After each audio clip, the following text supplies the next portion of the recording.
Iran में लापता अमेरिकी पायलट, उसे ढूंढने की दौड़ में जुटी दुनिया की सबसे ताकतवर सेना। मिडिल ईस्ट में जारी जंग के बीच एक नई और बेहद संवेदनशील कहानी सामने आई है। एक अमेरिकी फाइटर जेट गिराया गया और उसका एक क्रू मेंबर अब भी लापता है। 3 अप्रैल 2026 को F-15E स्ट्राइक ईगल को ईरान के दक्षिणी हिस्से में मार गिराया गया और बोएर अहमद प्रांत के दुर्गम पहाड़ी इलाकों में क्रैश हुआ, जहां पहुंचना ही बेहद मुश्किल है। इस जेट में 2 लोग सवार थे, फ्रंट सीट पर पायलट और पीछे बैठा वेपन सिस्टम ऑफिसर यानी WSO। ताज़ा जानकारी के मुताबिक पायलट को अमेरिकी स्पेशल फोर्सेज ने एक खतरनाक ऑपरेशन में सुरक्षित निकाल लिया।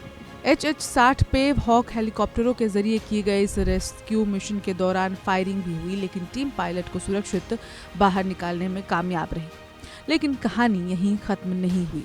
असली चिंता उस WSO को लेकर है जो अब भी लापता है।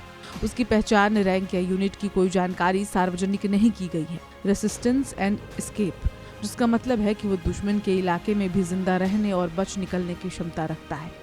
उसके पास सर्वाइवल किट, पानी, राशन, सिग्नलिंग डिवाइस और लोकेशन बीकन जैसी जरूरी चीजें होती हैं। लेकिन जिस इलाके में वो फंसा है वो उसकी ट्रेनिंग को भी चुनौती दे रहा है। ऊंचे ऊंचे पहाड़, घना इलाका और दुश्मन की मौजूदगी, ये सभी खतरे एक साथ सामने हैं। रिपोर्ट्स के मुताबिक इस्लामिक रिवॉल्यूशनरी गार्ड कॉर्प्स और स्थानीय मिलिशिया इस एयरमैन की तलाश में जुटे हुए हैं। यहाँ तक कि एक स्थानीय स्तर पर उसे पकड़ने के लिए करीब $60,000 का इनाम घोषित किए जाने की खबर भी है। दूसरी तरफ अमेरिका इस एयरमैन को वापस लाने की पूरी ताकत झोंक चुका है। रेस्क्यू मिशन में helicopter, HC-130 tanker, A-10 fighter jets और AWACS जैसे एडवांस सिस्टम लगाए गए हैं।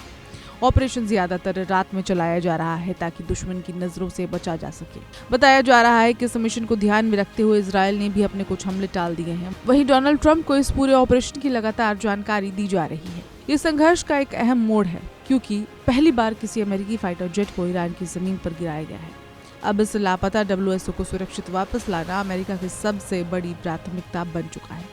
समय तेजी से बीत रहा है और खतरा हर पल बढ़ता जा रहा है। एक तरफ ईरान की खोज, दूसरी तरफ अमेरिका का रेस्क्यू मिशन और बीच में एक जिंदगी जो अब भी संघर्ष कर रही है।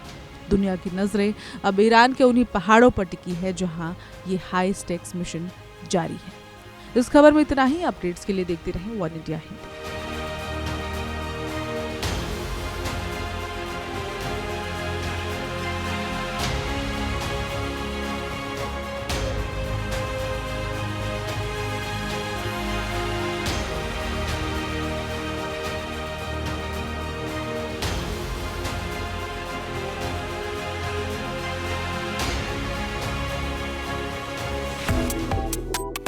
Subscribe to One India and never miss an update. Download the One India app now.